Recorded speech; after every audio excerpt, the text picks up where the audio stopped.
Le goût pour l'histoire, je pense que c'est venu aussi un peu de ça. Et cette approche particulière, donc à l'école, on m'achète des livres. Il n'y avait pas encore beaucoup de livres de thèse d'histoire en français.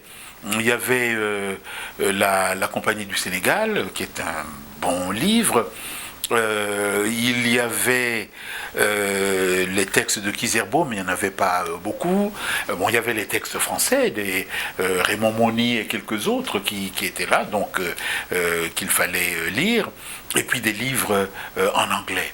Là-dedans, un pur chef-d'œuvre de Onwuka Dike.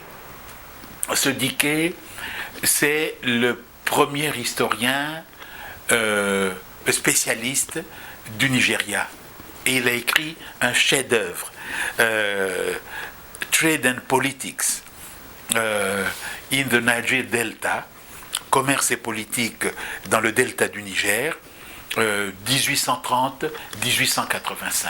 Un pur chef-d'œuvre. Donc il faut imaginer, tu as ta chambre en haut, tu as le restaurant au rez-de-chaussée, tu peux aller au restaurant prendre ton café le matin en pyjama si tu veux, avec une robe de chambre dessus, et quand tu as fini, tu descends à la bibliothèque, tu as ton bureau qui est là, tes livres qui sont là, personne n'y a touché, tu peux lire comme tu veux, comme ça pendant 5 ans. C'est un privilège. C'est un privilège. Mais c'est un privilège qui ne vous est pas donné. On y arrive, bien sûr, parce qu'on est passé par un certain nombre de voies. Et donc, bon, j'ai fait mes trucs d'histoire, j'en ai profité pour faire une licence de socio et d'ethno, et donc d'avoir comme prof Georges Ballandier et Paul Mercier, de fréquenter aussi quelques autres ethnologues, bon, un peu bizarres, hein, qui étaient encore à l'ethnologie du début du XXe siècle, et quelques historiens français qui ne méritaient pas véritablement d'être suivis. À l'époque aussi, je dirais, j'entre à l'école en 67, hein, c'est-à-dire ma première année d'école se termine, si on peut dire, avec mai 68.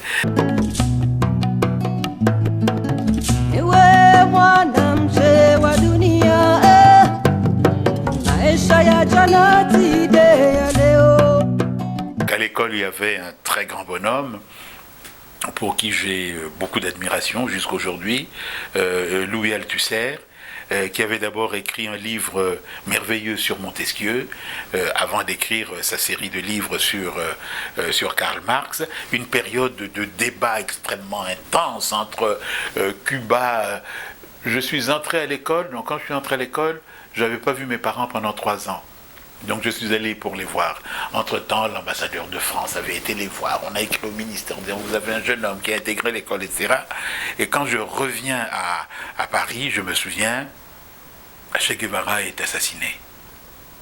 Et l'une des premières images que je vois, à la une de France Soir, le corps de Guevara, presque nu, mis comme ça sur la place publique, pour que tout le monde voit ce que c'est. On pense à Lumumba, non? Et pour nous, c'est clair, ces gens-là ne finiront jamais avec nous. C'est comme ça que ça va se terminer. Ou alors, c'est nous qui devons gagner. Donc, il y a constamment ces deux choses. Donc, les études sont mêlées à cet activisme politique. Nous avons la chance aussi, bon, il y a la bibliothèque de l'école qui est parfaite, mais enfin, elle est quand même une bibliothèque savante. Et il y a à Paris, ça a disparu aujourd'hui, la joie de lire, donc la librairie de François Maspero, où il y avait donc tous les livres de l'époque. J'avais un peu plus d'argent, hein. Je continuais à donner mes cours, donc acheter des livres, c'était pas un problème. Certains des livres que j'ai ici sont des livres qui datent de cette époque, mais c'était aussi la joie de lire, librairie qui fermait à 22 heures, un endroit où on pouvait lire El Moudjahid tous les jours. Bon, on pouvait lire Gramma de Cuba tous les jours. On pouvait lire Pékin Information tous les jours. Donc, on disait, tu ne dois pas fermer ta gueule quand on discute de la guerre du Vietnam. Tu dois avoir quelque chose à dire. Et donc, nous, notre position, c'était, c'est pas la paix qu'il faut au Vietnam. C'est la victoire des Vietnamiens qu'il faut. Parce que quand il y a la paix, excuse-moi de dire ça comme ça, les peuples qui ont signé la paix se sont fait toujours baiser par les Occidentaux. C'est la victoire qu'il faut.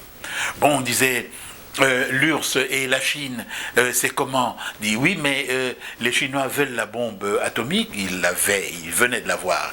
Les Russes ne sont pas d'accord. Est-ce que vous pensez que les Occidentaux respecteront la Chine tant qu'elle n'a pas la bombe atomique? L'Inde, là aussi, on n'a pas tellement parlé de ça. Et donc on disait... bon, pour nous qui avons fait les classiques, l'idée c'est que je suis homme et rien d'humain ne m'est étranger. Donc tu dois avoir quelque chose à dire sur tout ce qui se passe dans l'état du monde. Donc pour avoir ça, tu dois te cultiver.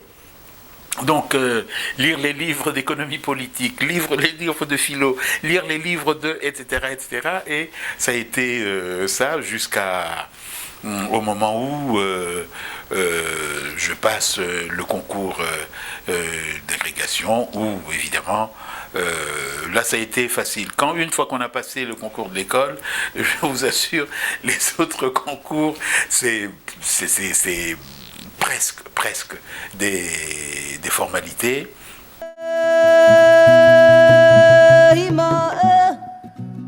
Donc je venais après Joseph Kizerbo, après notre grand frère ivoirien, Christophe Wondji, après Ibrahima Babakake, donc je venais en 4e position. Et ça fait aussi l'effet d'une petite bombe parce que je l'ai passé et je l'ai eu. Et c'est comme ça que Ibrahima Babakake, qui est un grand frère pour moi, le Guinéen, va chercher à me voir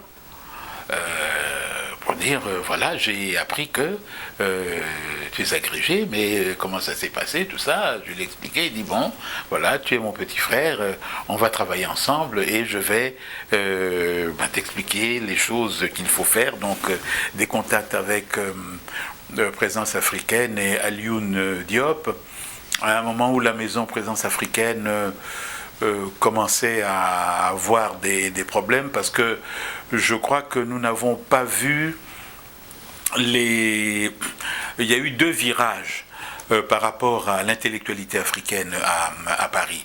Le premier virage avait été le virage Maspero. Nous n'avons pas compris que on voulait ce genre de livres.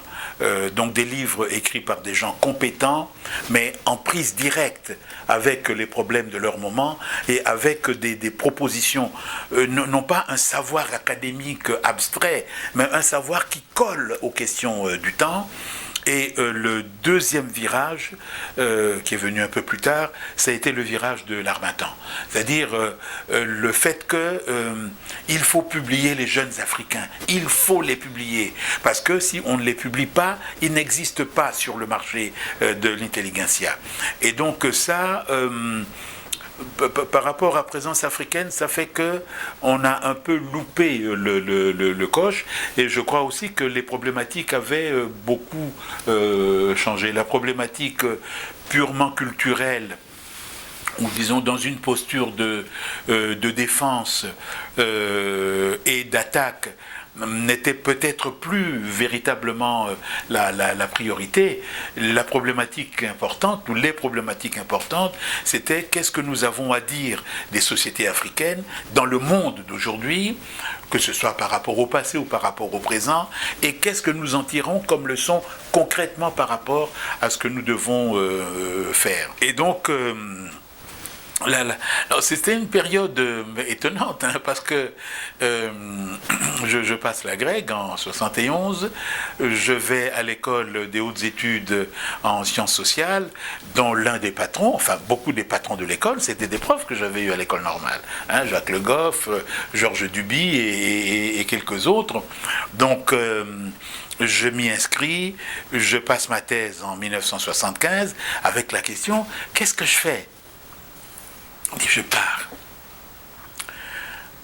Bon.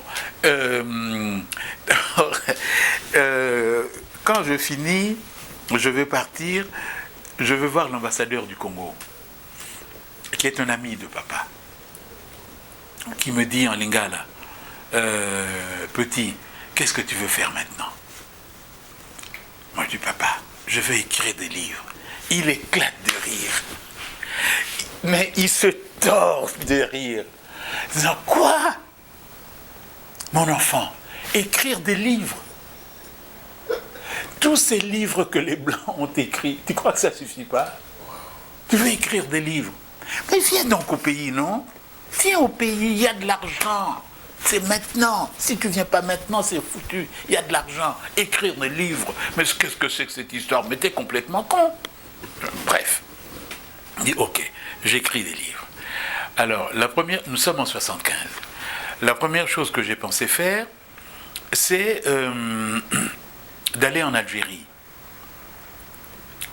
Que j'ai un rêve algérien. L'université de Libreville démarrait. Je dis, bon, ok, ça va me rapprocher de Kinshasa. Je sollicite Libreville. Et donc, on va à l'ambassade du Gabon, à l'endroit où c'est toujours. Le ministre qui était là, on était nombreux, puisqu'ils lançaient leur université, reçoit d'abord les Blancs, individuellement, discute avec eux, et vers 17h30, on était une demi-douzaine de Noirs, entre guillemets. Et alors, vous autres, les Africains, mes frères, vous allez vous inscrire chez l'attaché culturel, on va vous donner vos billets d'avion, vous venez à Libreville et on va arranger votre affaire. C'est pas possible. On reçoit des Blancs comme ça, moi je suis normalien agrégé, on me fait attendre comme ça, on dit venez à Libreville, je laisse tomber. Et donc le prof avec qui je faisais ma thèse m'appelle un jour, me dit j'apprends que vous cherchez un emploi. Je dis oui, écoutez, j'ai un enfant que je dois nourrir, il faut que je travaille. Et vous ne trouvez pas d'emploi? Je dis non, je lui raconte tout ça. Il dit mais écoutez, enfin, vous faites n'importe quoi. Si vous voulez un emploi, mais nous vous connaissons tous, on vous donne un poste d'assistant à l'école. Quand vous aurez trouvé votre poste en Afrique, vous partirez si vous voulez, mais prenez le poste. Moi je dis, ben écoutez, oui. Donc il m'envoie voir Jacques Le Goff, que je connaissais déjà, puisque je l'avais eu comme prof. Lui ne se souvenait pas, mais moi je lui ai rappelé des cours fantastiques sur la sainteté au Moyen-Âge. Il dit, ben écoutez, on va vous prendre comme assistant, et puis vous allez travailler avec nous et nous aider à renforcer l'histoire de l'Afrique à l'école. Si vous restez longtemps avec nous, ça va, mais si un jour vous voulez partir, vous partez. Nous avons ici des Polonais, des Hongrois, des Brésiliens et autres qui sont venus, certains sont partis, d'autres sont là. Donc ça a commencé comme ça.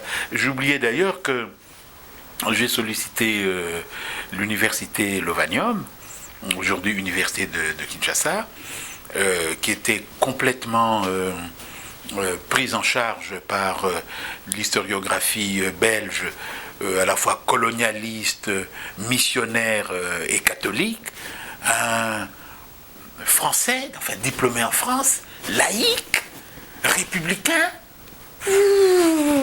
Depuis, c'est quoi ces études normales sup? Nous, on ne connaît pas cette école. Une école, pourquoi pas l'université? Agrégé, mais c'est quoi ça? Non, on n'en veut pas.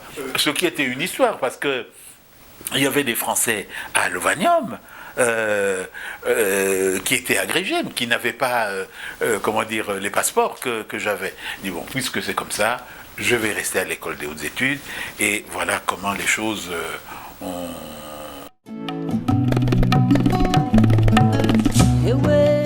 Bon, le livre de Diké m'avait paru un livre important parce que c'était pas la manière de Joseph Kizerbo, c'était de l'érudition. Et c'était pas la manière de Cheikh Anta, c'est un livre qui se concentre sur 50 ans d'histoire. Mais avec les archives, les enquêtes de terrain, l'ethnographie, et qui montre des sociétés africaines d'une extraordinaire complexité, avec des groupes, des anciens esclaves qui deviennent des propriétaires d'esclaves, des intellectuels, des missionnaires, des Noirs arrachés des bateaux qui viennent là. Donc, c'est absolument extraordinaire. Et je dis, cette période-là de notre histoire mérite d'être connue. Donc, je vais étudier la même chose plus au sud.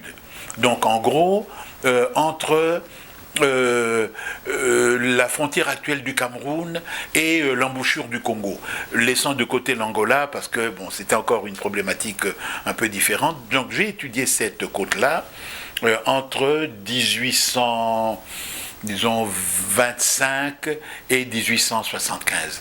L'école a publié ses thèses noir et blanc en Afrique équatoriale, qui étudie donc, j'allais dire, cette première transition que nous avons manqué.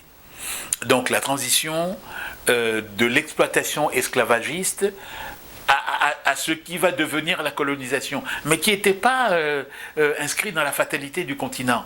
Et donc, qu'est-ce qui se passait à ce moment-là et comment les choses ont évolué vers ce qu'ils sont devenus. Et donc, du coup, j'ai renoncé au mot précolonial.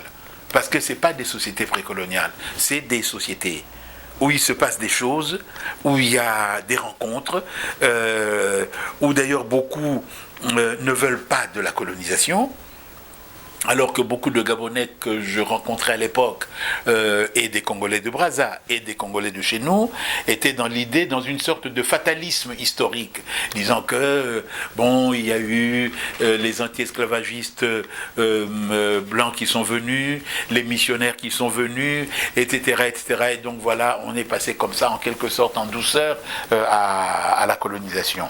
Donc, je m'orientais déjà à l'époque vers l'étude, je dirais, de la modernité africaine, ou des modernités africaines, dans un contexte toujours très complexe, un contexte de rencontres, d'échanges et aussi de bouleversements internes. Parce que l'espace que j'occupais est un espace qui avait déjà connu pas mal de choses, hein. La traite, les missions chrétiennes, mais aussi des changements à l'intérieur du continent, avec notamment les migrations de peuples, les bouleversements des hiérarchies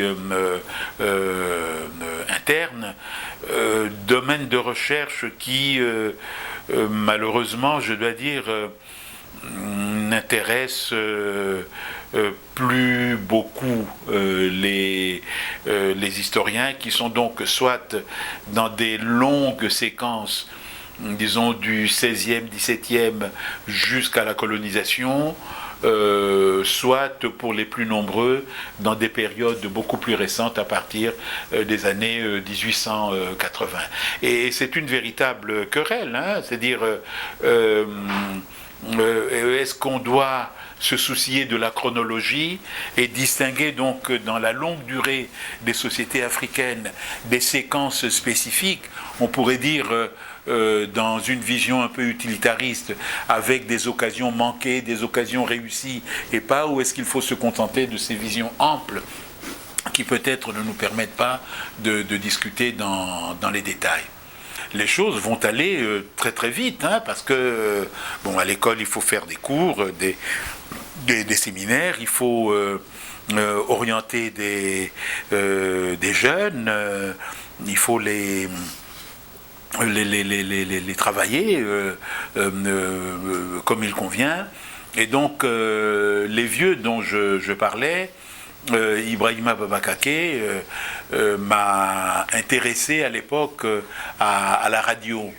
Parce que bon, c'est une histoire un peu compliquée, disons pour faire simple, que le projet d'une histoire de l'Afrique dite à la radio ou enseignée à la radio, sous quelle forme, a été mûri par un groupe de profs de français, et lui, Ibrahima Baba Kaké et Barthélemy Hello, togolais, en fait Joseph Amegbo, qui voulaient faire des choses ensemble. Et il y a eu évidemment la querelle qui est légitime pour parler de quoi? Donc, querelle classique où les deux Africains ont fini en quelque sorte par l'emporter en disant que leur légitimité presque philosophique était plus grande que les autres et leur compétence n'était pas moindre. Et donc on a viré les autres.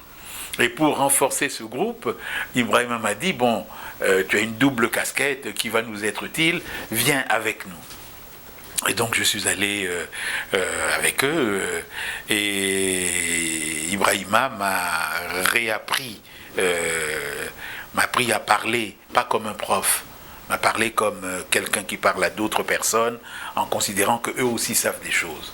Donc c'était une mutation très importante. Et puis presque au même moment, un groupe d'Africains avait voulu lancer un magazine autre que Jeune Afrique. C'est un consortium de plusieurs fortes têtes africaines qui ont eu une action importante à l'OUA, qui ont lancé Demain l'Afrique.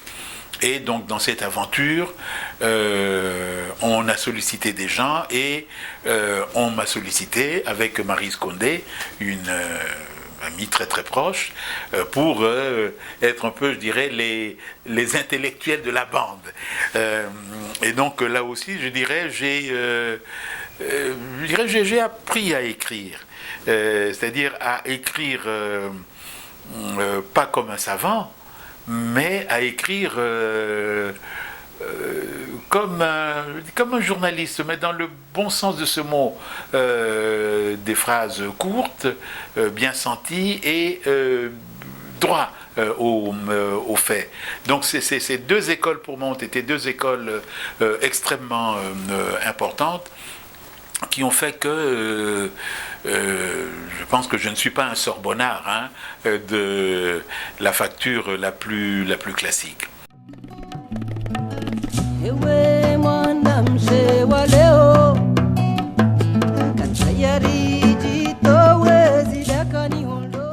Entre l'agrégation et la thèse, j'avais une famille à nourrir, donc il fallait que je travaille.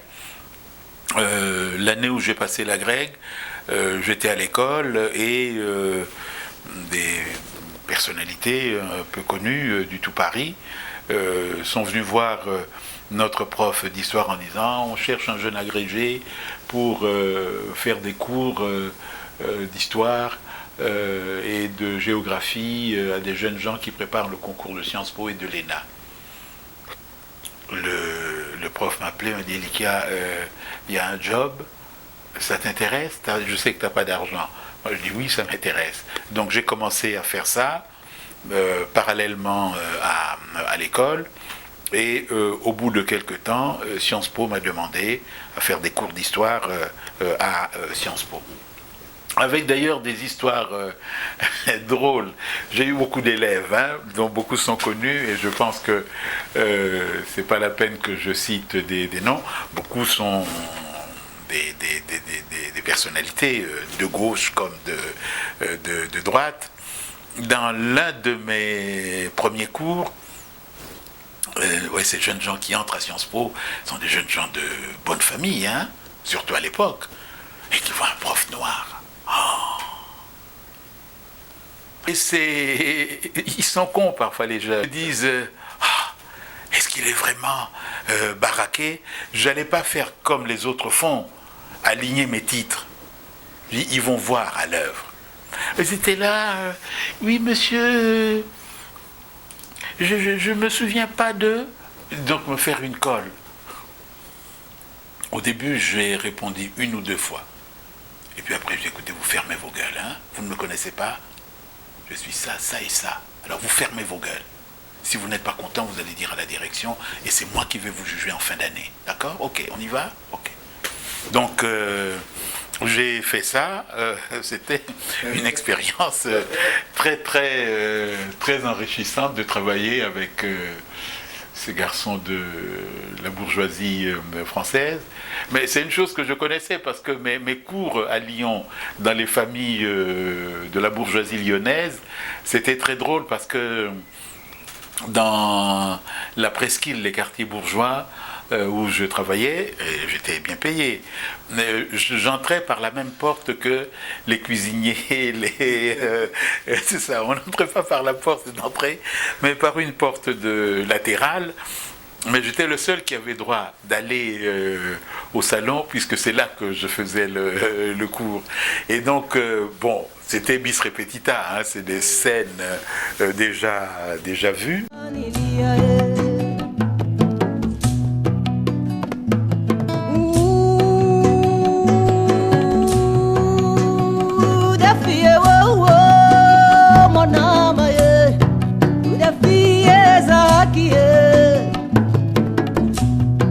Ako Johuanilia